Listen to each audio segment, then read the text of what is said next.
j'étais à l'aise. Mais pour revenir au lobbying, en fait, ce que j'ai vécu à Bruxelles, il paraît que c'est normal. Et donc il y a 3000 policy managers et 30 000 lobbyistes. Alors, tous les quarts d'heure, ils frappaient à ma porte.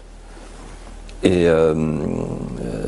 ils venaient au nom de l'industrie chimique, etc., du gaz, de toutes les grandes branches. À chaque fois que vous tapez sur votre bouton pour voter, en fait, il y a un lobby derrière. Et donc, l'Europe est un être des abysses. Ce qu'elle craint, c'est la lumière. C'est une zone grise. On ne sait pas qui achète qui. Ce qui est certain, ce que j'ai vu, moi, de mes yeux vus, c'est qu'en fait, les commissaires sont des futurs lobbyistes et les lobbyistes sont des futurs commissaires. Donc, il y a un mélange des genres qui porte à la prise illégale d'intérêt. Et ce à quoi vous avez fait allusion il y a un instant, j'y reviens, c'est une réunion qui a eu lieu le 17 mars 2007, à laquelle j'ai été mêlé par le plus grand des hasards, parce que j'avais des jours en retard, il fallait que je vienne pointer. Donc avec ma carte, je suis rentré, et là, il y avait des nœuds papes partout. Le pape, l'hyperclasse en fait. Ah bah c'était top, la super classe invisible, et je reconnais Kissinger. Il y avait Brzezinski, il y avait des grands patrons, Anne Lauvergeon, il y avait avec des petites tables très bien achalandées, et ils parlaient entre eux, puis il y a eu les discours, et je suis resté jusqu'au bout. Et en fait, ce que j'ai compris, c'est que c'était la trilatérale branche Europe. Ils étaient 400. Et il disait qu'il faut détruire les nations. Il disait qu'il faut détruire l'homogénéité des nations. Très intéressant. Pour pouvoir augmenter les marchés. Avoir le marché planétaire de masse.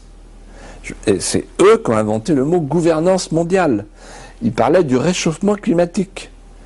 Il disait que dans les écoles, au lieu de dire aux enfants « sauvez votre pays, sauvez votre région, sauvez l'arbre qui est en face de chez vous », non, sauvez la planète, c'est là.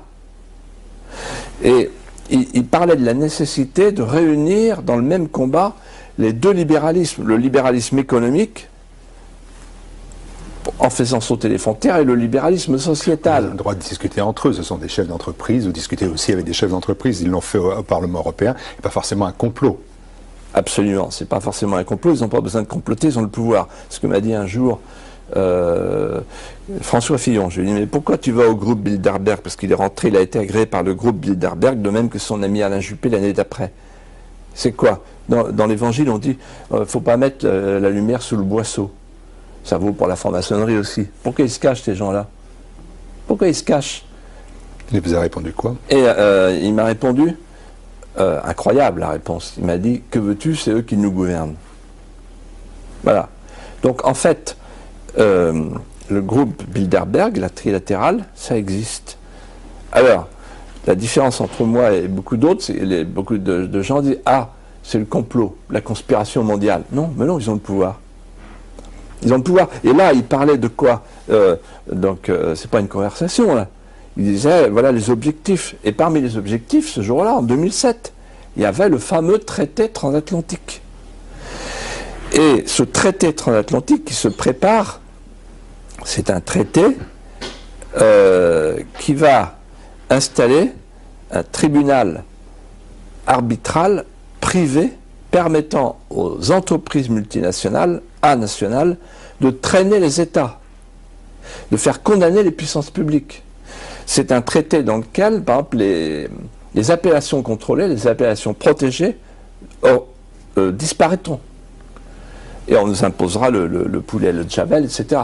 Donc en fait, c'est un traité qui va faire découvrir ce qu'est le fameux rêve européen. Le rêve européen n'était pas de construire une nation nouvelle à la place des nations défuntes à Maastricht. Le rêve européen, c'était de livrer un espace sans nation, sans gouvernement, sans démocratie, sans limite territoriale, de le livrer au marché planétaire de masse sous clé américaine.